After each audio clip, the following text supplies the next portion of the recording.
So what would be your job when you join I1?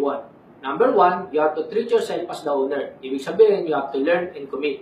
Kahit saan naman pong business, pag hindi po natin yan inaral at hindi po tayo nag-commit, let's face it, hindi po tayo kikita sa business na yan. Kung titignan po natin ng Jollibee, pag pumunta po kayo sa main website ng Jollibee, makikita niyo po dyan, even before a new Jollibee franchisee gets started with building his restaurant, he has to undergo a basic operation training program. Kung titignan niyo po ang Jollibee, 30 million investment na inaaral pa, how much more is this one? Mas malupit pa nga po ang McDonald's. Why? Kasi ang McDonald's po, may sarili po siyang hamburger university. Ibig sabihin, pag gusto mo mag-franchise, pupunta ka sa Amerika, mag-aaral ka, eh na malupit dyan, may exam po yan, right minus wrong. Pag binagsak mo po yung exam, kahit na po may pera ka, hindi ka po magkakaroon ng franchise. Actually, nalaman ko po yan nung nabasa ko po yung Entrepreneur Magazine at ang ini-interview po doon yung may-ari po ng McDonald's Baclaran. So, ganun po ang ginawa niya. No? Sabi niya nga po, ang requirement po ng McDonald's, kailangan po 40 years old ka. May 3 kang business na existing at kumikita. Hindi mo po pwedeng pag-practicean ng McDonald's. Imagine niyo po, ganun kabigat ang requirement. Tapos, nagpunta siya sa Amerika, nag-aral siya, nag-exam siya, right minus wrong. Nung napasan na po siya at nagkaroon na po siya ng McDonald's na franchise, akala niya po ganun kadali lang. Ang ginawa niya po para mas mamanage niya po ng tama, bumili po siya ng folding bed and doon po siya natutulog sa loob ng store niya. And meron pa pong isa, nabasa ko po, may-ari po ng Jollibee Batangas. Ang ginawa naman po nitong tao na to, bumili po ng sofa bed, natutulog po sa loob ng Jollibee. Kaya po pagbukas po ng store ng mga crew, nagugulat, nandun po yung may-ari ng Jollibee. What's the point? Kung titignan nyo po, 30 million investment ang McDonald's and Jollibee. Pero tignan nyo po yung may-ari. Sobra po nilang inaral at sobra po silang nag-commit. Kaya kung titignan nyo po, pag meron po kayong nakausap at nagsabi sa inyo, naku, galing na ako, sumali na ako sa ganyang business, hindi naman ako kumita, hindi ako yumaman. At least alam nyo na po kung ano po yung reason kung ba't hindi po sila kumita o yumaman. Kasi po, hindi po sila nag-aral at hindi po sila nag-commit sa business na to. And simple lang po, kung meron pong swimming pool at hindi ka natutong lumangoy, alam ka namang pagsisipain mo yung swimming pool at sisihin mo yan kung hindi ka natutong lumangoy. Let's face it, nandyan na yung swimming pool, hindi ka nag-aral, kaya hindi ka natutong lumangoy. So sa business po na to, hindi po company ang may kasalanan kapag hindi ka kumita. It just so happen, hindi mo inaral at hindi ka nag-commit. Lalo na po, libre naman po lahat ng training. Naka-video na nga po, panonoorin nyo na lang po. So ikaw na lang po talaga ang magko-commit para aralin yung business na to. Number 2 po na magiging trabaho natin was we use and patronize the products. Kung titignan po natin ang mini stop, yan po ang may-ari ng C2.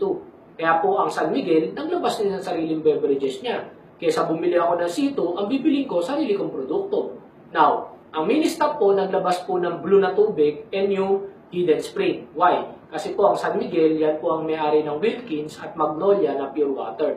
Now, ang Great Taste po na kape, ang may-ari po niyan, mini stop. Kaya po ang San Miguel, naglabas din siya ng sarili niyang kape, Sunmig Cafe. Ang gagamitin ko, sarili kong kape. Would you believe, even po si Lusutan, may sariling produkto. May sarili po siyang mineral water, Absolute. Ang inumin niya, sariling tubig niya rin.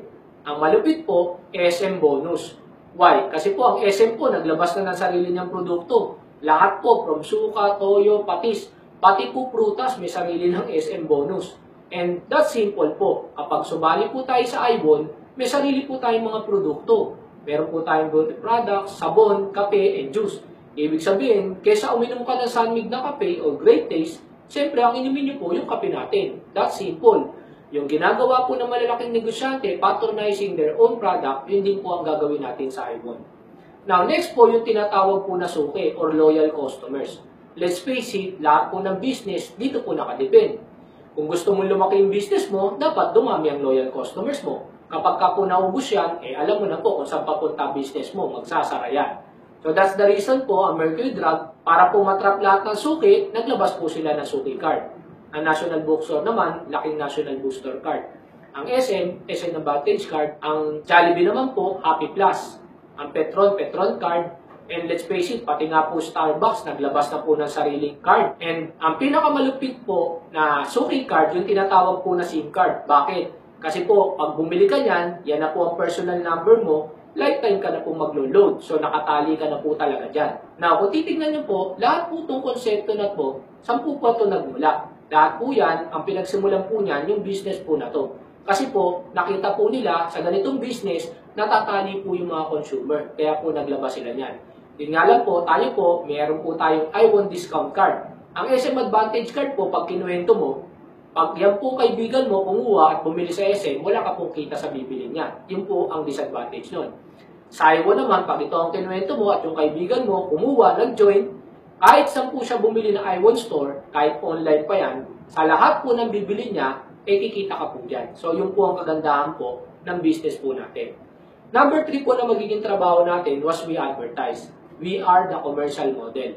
Kung titignan niyo po si Piolo Pascual at si Angel Locsin, commercial model po sila ng Sunmig Cafe.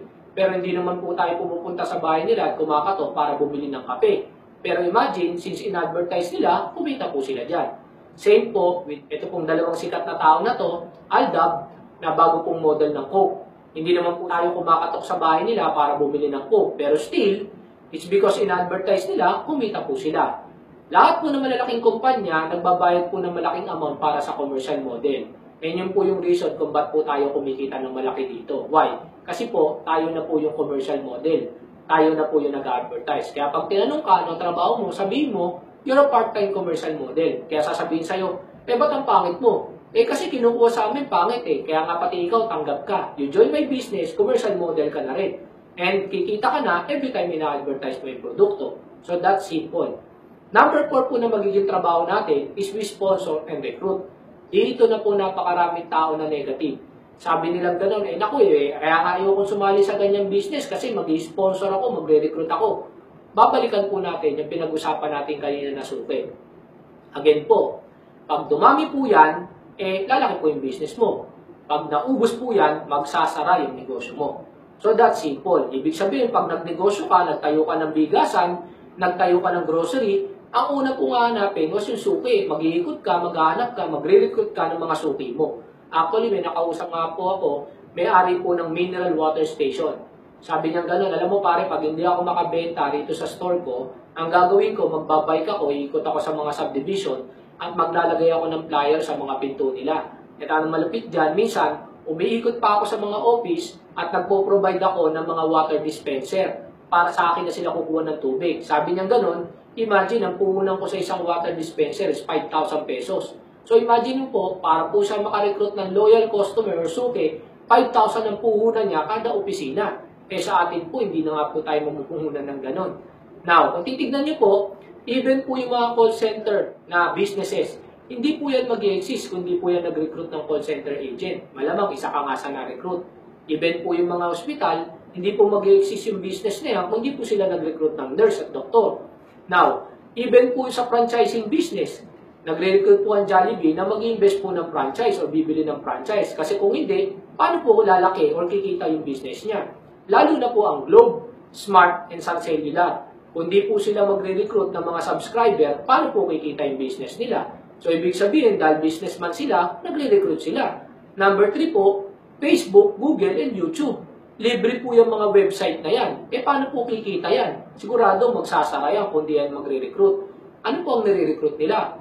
Ang nire-recruit nila yung mga tao na willing po mag-advertise sa kanila para po maging profitable yung business at doon po mag-exist yung business nila.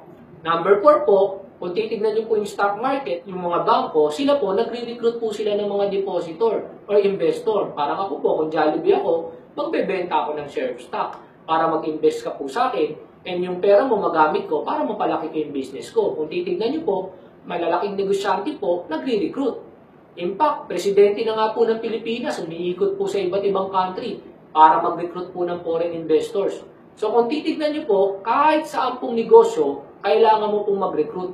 Wala pong negosyo na hindi nagre-recruit. Kaya nga po ang pagbabasihan mo lang, ikaw ba ang nire-recruit o ikaw ang nagre-recruit? Pag ikaw ang nare-recruit, don't expect na asenso ang buhay mo o yayaman ka kasi still, empleyado ka.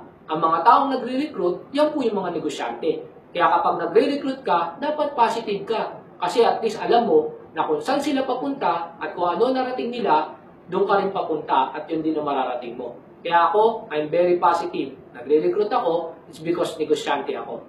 So, again, I will leave you with this quotation by Napoleon Hill. Your big opportunity may be right where you are now. Kung ikaw po, nagdadasal ka ng opportunity para magbago ang buhay mo, baka ito na po yung opportunity na hinihintay mo. So, please, Don't miss this opportunity.